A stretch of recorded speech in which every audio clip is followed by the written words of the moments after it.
Hey everybody, Dr. T here. I know I haven't done a video in a while and I apologize for that. As I explained in a previous video, my work schedule has been very demanding as of late, and in the next coming month I should have more time to get videos out to you on a regular basis. I will also be utilizing a background remover at times to privatize my location. Thank you to all my subscribers for sticking with me during this time, as I appreciate your support. I especially want to give a shout out to one of my subscribers for giving me some feedback on how to get my message out there to more people by expanding my videos to TikTok. Due to her account being private, I will not share her name, but I want to make sure she knows I appreciate her comments and will look into social media platforms in the future. On today's video, we're going to be discussing domestic violence and Social Security numbers. Did you know in July 2021, the Social Security Administration changed their policy, which makes it easier for victims of domestic violence to establish a new identity and/or receive a new Social Security number? This procedure for DV victims was first established in 1997, but was rarely used due to the difficulty of meeting the requirements. Previously, victims had to prove that their abuser was misusing their SSN. In 2021, the procedure was modified to make a victim eligible for a new SSN if they could produce evidence documenting harassment, abuse, or life endangerment. This new policy is an attempt to provide greater safety to DV victims by ensuring they can get the documentation necessary to maintain safety and distance from their abuser.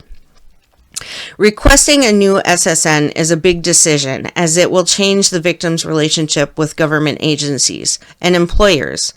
The victim's financial, medical, educational, and employment records will remain under the prior SSN. There will be times when the victim will need both their old and new SSNs. For instance, an employer will need both SSNs to complete a background check. Despite these implications, receiving a new SSN is an essential step for a victim to ensure their safety. Having a new SSN will protect the victim from financial abuse because the abuser will not be able to get a line of credit or credit cards in the victim's name without the new SSN. Additionally, the abuser may be persistent in trying to locate their victim using their SSN. SSNs can be used to locate victims through medical and employment records, court documents, and other sources where SSNs are used for identification. Therefore, receiving a new SSN can protect a victim from further abuse and help them start over with a new identity. While not required, it is recommended for a victim to change their name before applying for a new SSN. This is especially important if the victim has a unique name that the abuser can easily trace. By electing to change their name, the victim is making a decision that will best protect their identity as they seek to evade their abuser. If the victim decides to change their name, it must be completed before applying for a new SSN so that the number can be associated with the new name. If the victim has children, it is advisable to apply for the children to receive new SSNs as well. This is because abusers may attempt to track the victim through the children's school records or medical records. To apply for new SSNs on behalf of children, the victim will need documents and documentation proving that the victim has sole custody of the children. If the victim has sole custody of the children, then the children are eligible for new SSNs without any additional evidence of abuse. While this new policy recognizes the challenges that are faced by the victims of domestic violence, it should be noted that changing SSNs is a slow process.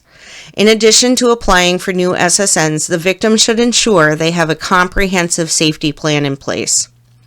Victims of domestic violence can be particularly vulnerable to identity theft. Survivors of domestic violence often need to take extra precautions to protect themselves from abusers, who may use their personal information as a means of control. Their partners have easy access to confidential information that may come to their home in the form of credit card bills and Social Security mailings. Abusers may use such information to open new credit cards in the survivors' names and/or open lines of credit in their children's names. If you know your Social Security information has been compromised, you can request to block electronic access. This is done by calling the Social Security Administration toll-free 1-800-772-1213. Once requested, any automated telephone and electronic access to your Social Security record will be blocked. No one, including you, will be able to see or change your personal information on the internet or through Social Security Administration automated telephone service. You can contact the Social Security Administration and ask to unblock it if you change your mind in the future after you prove your identity. This is just another way that victims can escape abuse without worry that their abuser will find them. This can be included in your safety plan of escape and can help you live a life away from abuse.